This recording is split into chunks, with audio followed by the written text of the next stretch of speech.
Alex Orji has been named the starting quarterback for the Michigan Wolverines. Is this a positive? Is this a negative? I'm not sure it's so simple to really stand in one camp or the other as it pertains to those two options. I think there's a gray area for this Michigan offense going forward. From LA to Piscataway, all Big Ten all year long. This is Big Ten 10.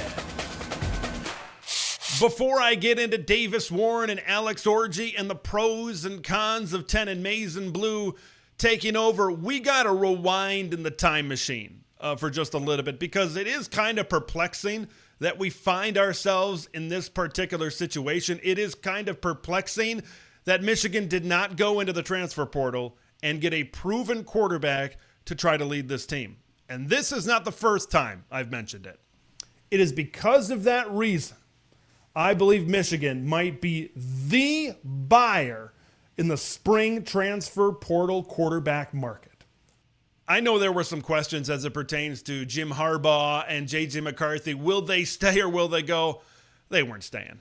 They weren't coming back. And I know the timeline in which Jim Harbaugh eventually left for the Los Angeles Chargers maybe provided some complications of what they could specifically do in the winter portal, but the spring portal was there. And I know maybe there weren't as many great options as we originally anticipated in the transfer portal as well, but all of that being considered, I still think it's fairly surprising that they did not attempt to really go out into the portal and try to find a better option. When they really stood pat, it kind of made me think to myself, hey, maybe the quarterback options in Ann Arbor are better than we anticipated.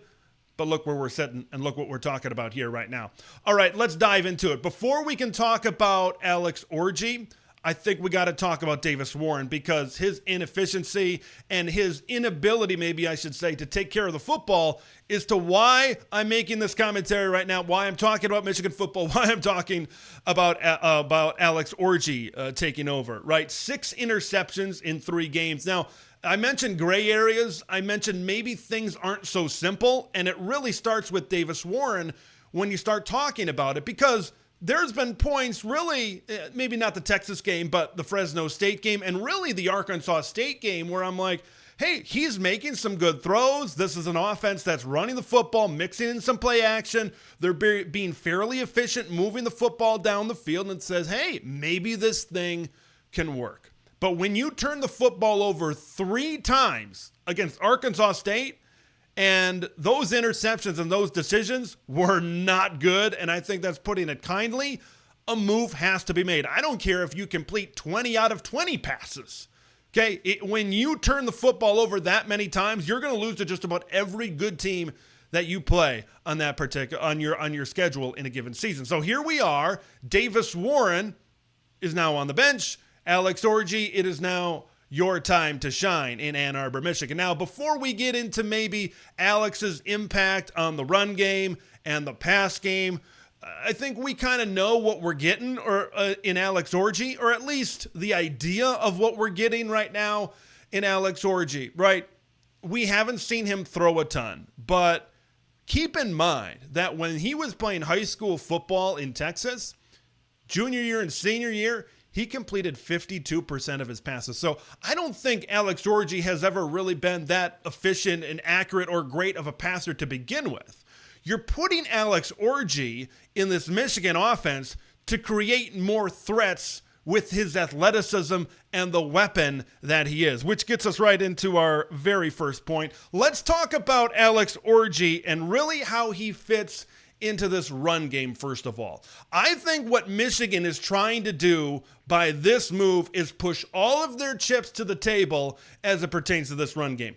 I think they want to load up on as many weapons as possible in the backfield. If you can have Alex Orji and flanking him, you can have a Kaleo Mullings, you can have a Donovan Edwards. There might be some packages where you have all 3 of them in the backfield at the same time. I think you want to have as much weapons because, and we'll get to the offensive line here in just a minute, it is extremely clear for Michigan that they need to be able to run the football, and that needs to be great for them to be able to have success. So to have another running weapon in the backfield, I think create some advantages for Michigan going forward.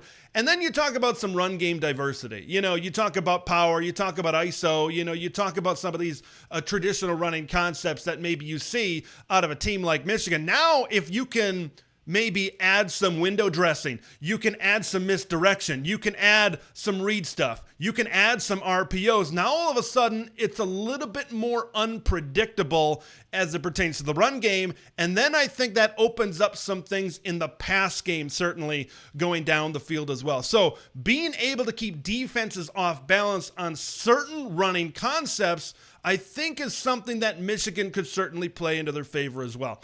Now let's get to this offensive line. I mentioned it before. I want to talk about it again.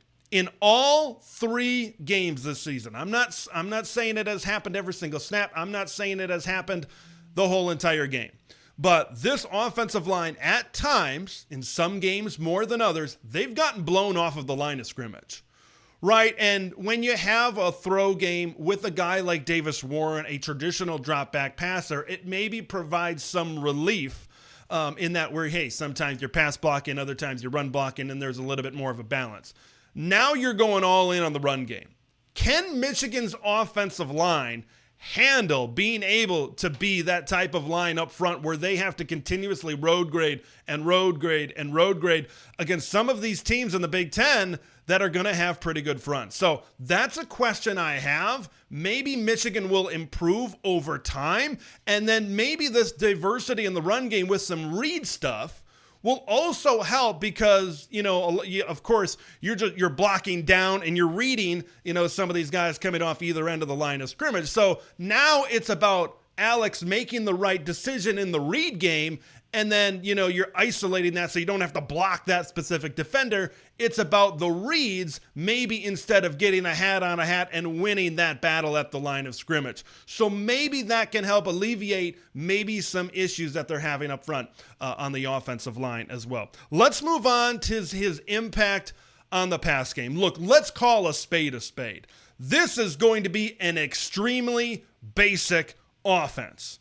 I mentioned the things that they can do in the run game, but when you look at the throw game, you're not going to have any complex route trees certainly going down the field with Alex Orji in this particular offense, right? So, like we said before, this is a Michigan team, and I think it's fairly obvious to everybody that needs to be great running the football for them to be able to have success and for them to be able to be competitive against the USCs on the schedule, against the Oregons on the schedule, against the Ohio States on the schedule. And basic is fine. I don't want to maybe frame that as a bad thing, because I think you need to keep this thing very basic for someone like Alex Orji. You need to play into his strengths. His strengths are his running ability and his athleticism. And if you can make things easier in the pass game, I think that will help out. And that kind of moves on to my second point when it comes to the throw game, because I think you need to make things very, very, very easy. And things could become easier if this Michigan team just becomes this 3-headed monster in the backfield and this offensive line continues to improve and improve and improve across the season, where now if teams are bringing 8 to 9 guys in the box, these are easier one-on-one type of reads that Alex Orji can certainly make. Are they a one-dimensional offense? If that running dimension is pretty good, and then if they just pass enough, maybe they can make this thing work.